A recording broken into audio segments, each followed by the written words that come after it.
Hey guys, welcome back. Today we are giving you our fantasy football wide receivers to avoid. We'll show you how to win your league by winning your draft. Let's get this fantasy football podcast started right now.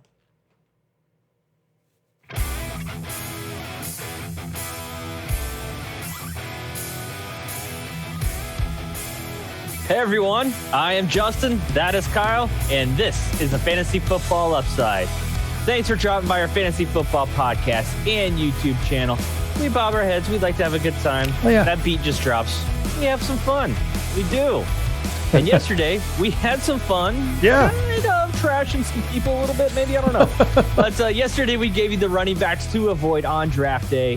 And today, we're going to give you the players you want to avoid at wide receiver. So definitely check out the episode from yesterday. It's going to be down in the description below and right where Kyle Right there. went. Bing. Boop. Once again, like I said yesterday, we're going to keep it light. These players are amazing football players. It's just we are going to avoid them on draft day at all possibilities, unless something crazy happens and they draft, they fall 3 or 4 rounds. Then maybe we'll talk. Yeah, then it's a little bit different. A little bit different. But right now, it's based off where they're getting drafted. What you got before we get right into it, buddy? Yeah, and just like yesterday, hey, hang around till the end and, keep watching. You'll find out how to get our draft kit for free this year, actually, that way. And so hopefully we remember to mention it at the end, but yeah. All right, let's dive in head first into the shallow and start talking about our wide receivers. Justin, you're up first. I am. I got Kenny G, man. Kenny Golladay, New York Giants. He's going the second pick in the 6th round, 22nd wide receiver off the board. Hey, Kyle, I don't know. Tell me, Matthew Stafford, Daniel Jones, who's better? I'd probably go with Stafford. I'd probably go with Stafford too. So, all right, let's keep it moving. Who's you got? No, I was kidding. But he went from 3 primary pass catchers, with Detroit last year to a bunch with the New York Giants. You still got to get some balls out of the backfield to Saquon. Darius Slayton's going to get some on the outside. Sterling Shepard.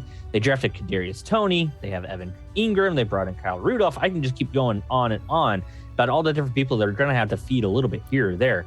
And we've mentioned this before. Free agent wide receivers usually take at least 1 year to make an impact. I mean, even the stud DeAndre Hopkins, he still finished as a top 12 wide receiver last year, but at times it didn't look like the greatest of additions just based off the fact that it always takes about a year or so for free agent wide receivers to make a huge impact. But one thing that I look at with Kenny Golladay is he's never really been a huge, separation guy when it comes to getting out of routes and everything like that. He's always been that contested catch type of wide receiver. Even during his big 2019 season, Kyle, he was 93rd in target separation. So now he goes to Daniel Jones, who I think is not as accurate as Matthew Stafford. So you add those things and it's coming even smaller of a window. Not to mention the fact that the injury bug, man, that hit him last year hard. He missed 8 games last year with a hip injury, and he's already out now. He suffered a hamstring injury in training camp last week. So we always say avoid those wide receivers with hamstring injuries right off the bat of the season. So if you can avoid it at all costs, do that. Yeah, when soft tissue injuries are always the toughest. Soft tissue, man. Running backs, wide receivers.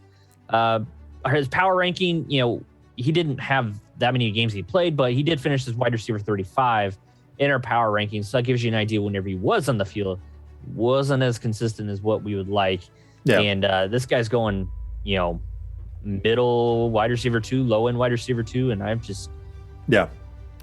Last year he was really just a wide receiver 3 for us. Yep. And it's not as though our power rankings don't take into account missed games. It actually eliminates the missed games from the scenario so that it's really comparing himself against other wide receivers and relative to the amount of opportunity that he really had. And so he was wide receiver 35. I think you can ignore some of the minutia or the smaller details, but in a scenario in which he should have done better, he wasn't able to do it. And I think that you're spot on. There's just too many opportunities, too many other guys who need to take opportunities away from him this year. So, yep. All right. For me, I'm going Odell Beckham Jr. And I might get a little bit of hate for that, I think, because he is going 12th pick, 6th round. He's the 27th wide receiver off the board. So a lot of people are still drafting this guy high-end wide receiver 3. I think he's going to start moving up the boards a little bit, actually, and you'll find that he's going to be drafted in the wide receiver 2 territory. Let everyone else make that mistake. This dude's just got an injury history now, and he's also not going to get the volume. This is another issue that people are not paying attention to with regard to this offense. He's coming off of a torn ACL last season, right? No word right now that he's going to miss any time. He should be ready to go week 1. His targets just aren't going to get him into elite territory, and that's a problem. Even worse is I don't think it's going to get him into stable territory where you can rely on him with any amount of like, okay, I can just plug and play and leave him and not worry about it week to week. It's just not exactly his fault.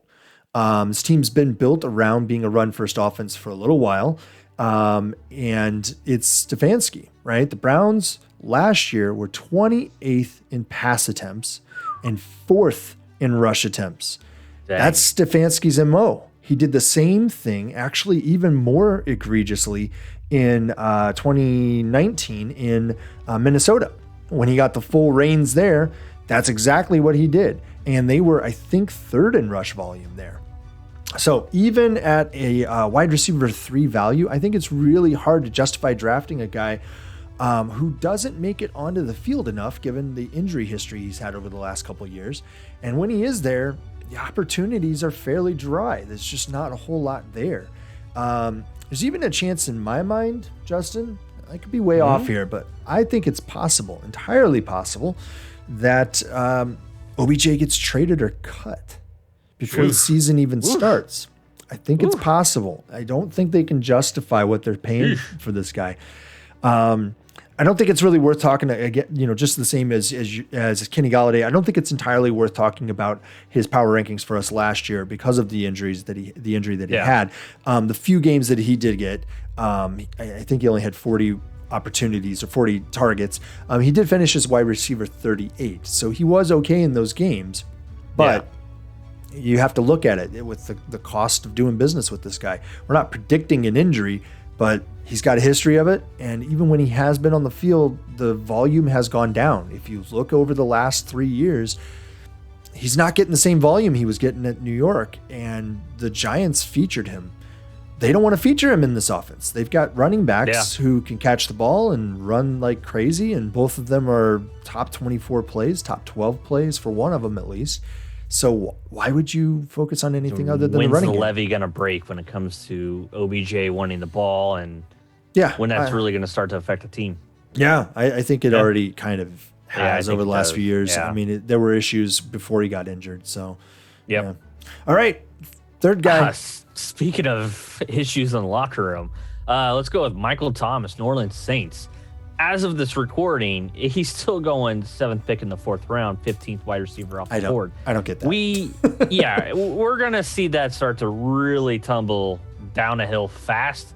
But even if he was into the middle to end 30s wide receiver off the board, I'm still going to avoid it. So, there's just not a lot of good coming out of the New Orleans camp right now on their star wide receiver, Michael Thomas.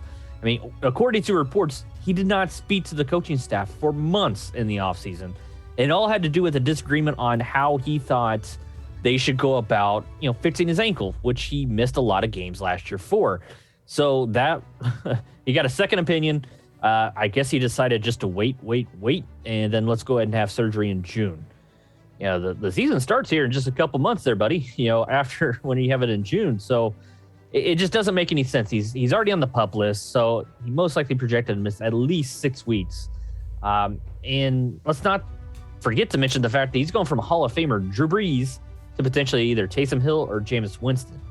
Now, Jameis, he wants to push the ball down the field, but I mean, Thomas made most of his money just being kind of closer to the line of scrimmage based off of what Drew Brees could do. I mean, he didn't really play much in the slot. I looked at his slot percentage and it wasn't that high, but he just, Drew Brees was only throwing about 10 yards. But another one to kind of look at when it comes to our power ranking numbers, when he was on the field, he was the 50th best wide receiver, Kyle. Yep. That's not good consistency in my opinion. I mean, how the mighty have fallen when it comes to Michael Thomas and what's going on down there. I mean, I get it. Yeah, a new QB situation, but I mean, didn't this guy just get paid like a couple of years ago? Yeah, like, I think it was coming off that 150 target season. Yeah. It was like 190 targets. He had 150 catches. He's living off of that still, and a lot of people are drafting him based off of that production. And I mean, that was a unique situation. So, well, it's just a unique situation on that disconnect right now. What's going on with him, the coaching staff, training staff, and everything like that. You know, it's really odd for one of your star, wide receivers to just be like, oh yeah, I'm going to go ahead and have surgery just a couple months before the season. Yeah, and not just a little cleanup. Not one of those. Yeah. No, full surgery. So where would you take him if you were gonna, if the opportunity presented itself? Where would you actually? If the opportunity presented to myself in double digits, 40th plus wide receiver off the board, so that would mean he's low end wide receiver 4. Okay. For me, maybe. All right. Somewhere around there. You want to see something out of him before you're able or willing to put him in your lineup, is what you're saying. Oh, absolutely. No, I am not counting on him even to be my flex player at the start of the draft season, just because you're not going to get him for quite a few weeks. Yeah. I think it's 6 weeks on the pup. So, and then you're just banking on the fact that this offense is going to be fine without Drew Brees. Yeah, I think that's a big question mark. I mean, it's still a question as to who the QB is actually going to be. Yeah. That actually gets into my wide receiver a little bit, is the question about who's that QB going to be? And that is Devonta Smith. He's over there on the Eagles. He's getting picked up 4th pick, 7th round, 31st wide receiver off the board. So he's being drafted as a plug and play every day, every week wide receiver in your draft, in your roster. And I have a real problem with that. First of all, the reports are that Flacco's got just as much shot at getting this job as Jalen Hurts. So I don't know what you're going to do there. I mean, I think actually if Flacco gets it, it's probably a little bit better for Devonta Smith. So here it is for me, is why is he being drafted as a week in, week out starter rather than a flex play? I think that's probably the best for him, would be a flex play. It's worth noting that he's already hurt. The dude's a twig, and he's going to be out 2 to 3 weeks with a sprained MCL. Watch for that to linger potentially, right? This guy's legs are just too small, in my opinion, to potentially survive in the NFL as a weekly play rather than a matchup guy, which is more of how I think of a flex play. Right. Additionally, this offense, in my mind, just isn't going to be throwing the ball enough to really justify the draft capital that you're going to have to spend to get Devonta Smith. Not to mention that Jalen Hurts, if he's the guy under center, he barely broke 50% completion rate last year. And I don't think that had anything to do with the wide receivers exactly that he was throwing to. I think it has a lot to do with the fact that he's just not a very accurate thrower in the end. And that's just problematic. That's not going to work for a guy like Devonta Smith, who's going to get down the field a lot of times. But if he's hurt, if he's banged up, things are going to be messed up. It's just going to be a real big problem, I think. In my mind, run away, because in the middle rounds where he's going right now, players that you could have around the same time, you've got DJ Chark, Tyler Boyd, Robbie Anderson, Deebo Samuel, right? So for me, I would take any of those guys right now ahead of Devonta Smith in that spot. Now, you go a little bit further down the board with him, say he falls down to like the 10th round, 9th or 10th round, I'll start considering it there. I'll take a flyer there, but I'm not drafting him as a guy going into my starting lineup day one. I'm just not going to do that. No, he'd be a solid depth type piece for your lineup if you can get him as your RB4, RB5. Yeah. Kind of see wide receiver that. Yeah, sorry. Thank you. But you can kind of see what that QB situation kind of shakes out to be. Yeah. And then you also see what, the shape of his knee is and how he actually looked on the NFL football field compared to going against college athletes. Yeah. I mean, I think that in the long run, he's going to be phenomenal. But it's just like a lot of guys. It does boil down to situation, health, just a lot of luck going your way. And at the college level, speed reigns supreme, and he's a really good route runner, really fast, really a good tactician, right?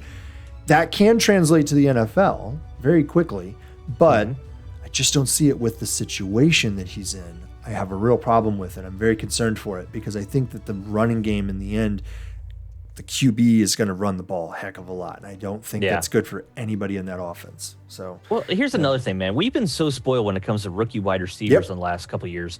I mean, we're not that far off from when it comes to fantasy football realms of you just avoid rookie wide receivers. In redraft, obviously. In redraft. But nowadays, I mean, we have gotten spoiled with the AJ Browns, the DK Metcalfs. So, there is still a possibility that, I think that maybe his draft position right now is probably being hyped a little bit too much because of the dynasty players all summer just going to town on him, thinking he's going to be the second coming of Randy Moss. And I think that that's a little overblown. I think it's carried over into the noise that you see on redraft, and this is just not a play that I would make. I would let somebody else make that mistake of drafting him as an everyday starter. That's why you gotta practice mock drafting a lot so that you can figure these sorts of things out, figure out where these guys are really going and whether or not that's too high. So you have an idea of, oh, this guy has fallen far enough. He's in the realm of an area I would take the guy, so that you're able to catch those moments. All right, so if you want to get our draft kit for free, guys, make sure you head over to our website, ffbupside.com, and you can get it actually there. If you buy one of our shirts or hats, any of them, pick one. We'll email you a code afterward so that you can download the draft kit for free. That's a $10 value right now, and it's full of all kinds of information. A lot of this stuff, deep dives on players that you're going to need to know about when draft season is in full swing. All right, tomorrow we're going to talk about more players to avoid. We're going to hit you with our QBs and tight ends that we are avoiding in drafts, in redraft specifically. And then we'll talk about some mock drafts, right? All right, mock. All right, so that's going to do it for us today. Thanks for hanging around. We'll see you next time. Bye. See ya.